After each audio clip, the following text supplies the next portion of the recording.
Selamat pagi anak-anak Ibu. Bagaimana keadaannya hari ini? Semoga kita semua selalu dalam keadaan sehat. Baiklah, hari ini kita bertemu lagi dengan pelajaran PPKN. Sebelum kita memulai pelajaran kita, alangkah baiknya kita berdoa terlebih dahulu. Berdoa dimulai. Berdoa selesai. Anak-anak, hari ini kita akan masuk ke dalam pembelajaran kita, yaitu materi tentang pembukaan Undang-Undang Dasar Negara Republik Indonesia tahun 1945. Baiklah, kita masuk ke dalam pembelajaran kita mengenai makna alinea pembukaan Undang-Undang Dasar Negara Republik Indonesia tahun 1945. Pada alinea pertama itu menjelaskan mengenai pernyataan kemerdekaan sebagai hak semua bangsa di dunia. Pada alinea kedua, itu menjelaskan mengenai kemerdekaan sebagai cita-cita bangsa ini telah sampai pada saat yang menentukan perjuangan bangsa Indonesia dalam berebut kemerdekaan. Pada alinea ketiga, itu menjelaskan mengenai kemerdekaan yang dicapai oleh bangsa Indonesia merupakan rahmat dan anugerah Tuhan yang Maha Kuasa. Pada alinea keempat, itu menjelaskan mengenai tujuan negara, ketentuan diadakannya undang-undang, bentuk negara, dan dasar negara. Selanjutnya kita masuk ke poin B, yaitu mengenai pokok pikiran pembukaan Undang-Undang Dasar Negara Republik Indonesia tahun 1945. Hakikat pokok pikiran pembukaan Undang-Undang Dasar Negara Republik Indonesia tahun 1945 terdiri dari 4, yaitu pokok pikiran yang pertama, di mana negara melindungi segenap bangsa Indonesia dan seluruh tumpah darah Indonesia dengan berdasar atas persatuan. Itu berarti pokok pikiran pertama itu merupakan pokok pikiran persatuan. Yang kedua, pokok pikiran keadilan sosial. Itu di mana negara berhak mewujudkan keadilan sosial bagi seluruh rakyat Indonesia. Pokok pikiran yang ketiga yaitu pokok pikiran kedaulatan rakyat, di mana negara berkedaulatan rakyat berdasarkan atas kerakyatan dan permusyawaratan perwakilan.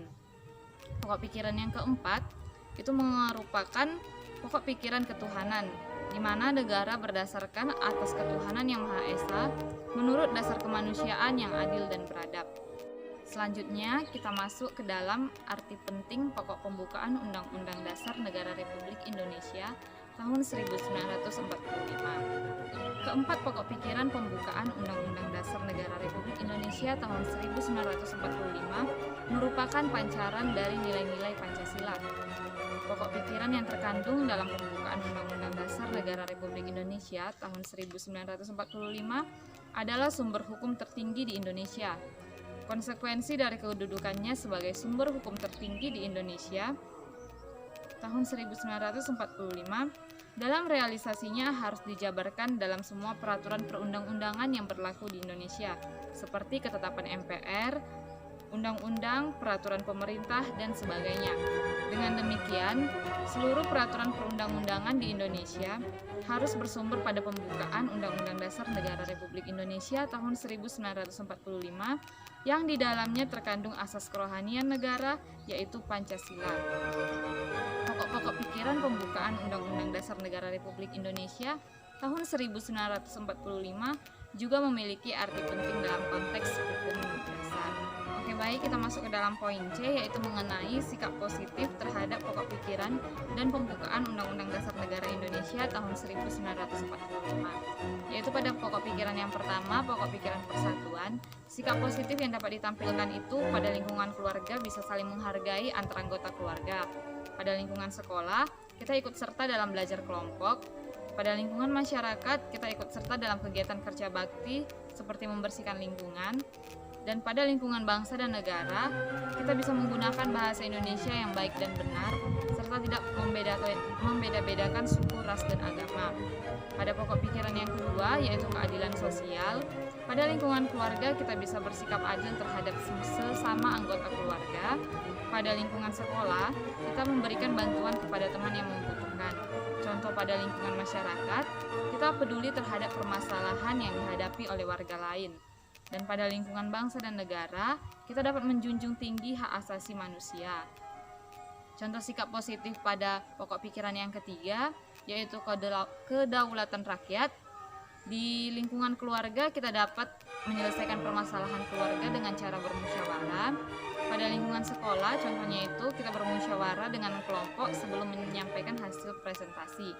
Contoh dalam masyarakat, Kita bermusyawarah untuk menyelesaikan masalah, dan contoh dalam lingkungan bangsa dan negara, kita tidak memaksakan kehendak kepada orang lain.